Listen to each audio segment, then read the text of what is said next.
My father, David Maslanka, spent most mornings from about 9 to about noon in his studio. This was an inviolable sanctum, a silent room that held only his tools for writing music, principally a piano, pencil, and staff paper. Dad's most important tool, though, was routine. His most common advice was, show up every day, and he certainly did. Large creative projects are, almost by definition, unpredictable and uncontrollable. What you can control, though, is the framework within which the project occurs. Dad's routine allowed the space for creativity to blossom. If nothing came of a day's work, he had the success of having allowed the 4 hours for inspiration to strike. Most days, though, he was able to get into the groove without too much trouble. The first thing he would do once he got to the studio was open up his book of the Bach 371 4-part chorales.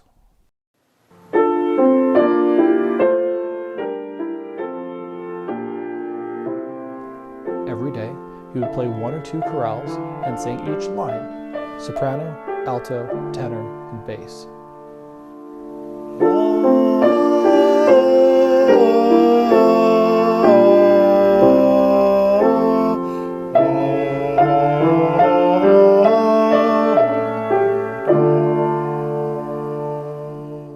The Bach chorales are based on songs that were ancient even in Bach's time. They draw their primal resonance from the oral tradition that kept them alive. These songs, sung by memory over hundreds and thousands of years, laid down deep grooves in the Western psyche.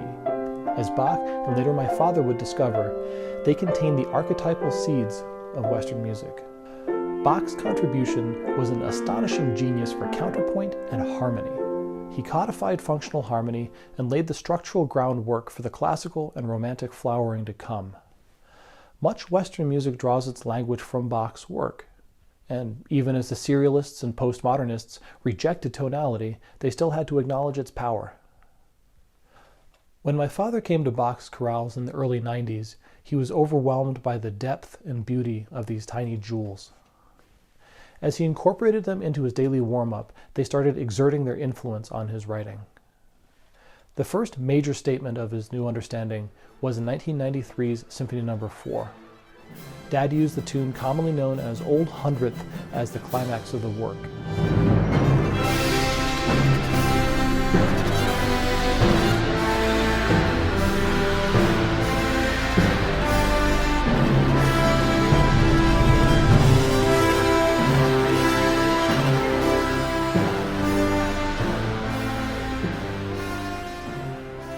Bach knew the melody as Herrgott, dich loben wir. It appears as number 164 in Dad's Calamus edition.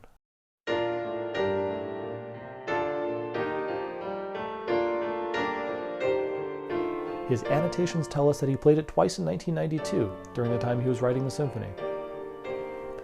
He put the last notes in the symphony score in November of 1993.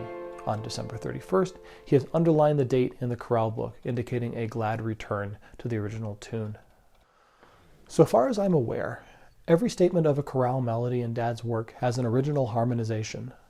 We eventually collected 117 of his harmonizations and published them separately. The depth of understanding and mastery of the form that Dad had was breathtaking. They are fresh and bold while adhering to Bach's principles. Virtually every piece of Dad's from 1993 on includes some reference to the chorales. His daily routine put them in his head, so as he was writing they would naturally come to the fore.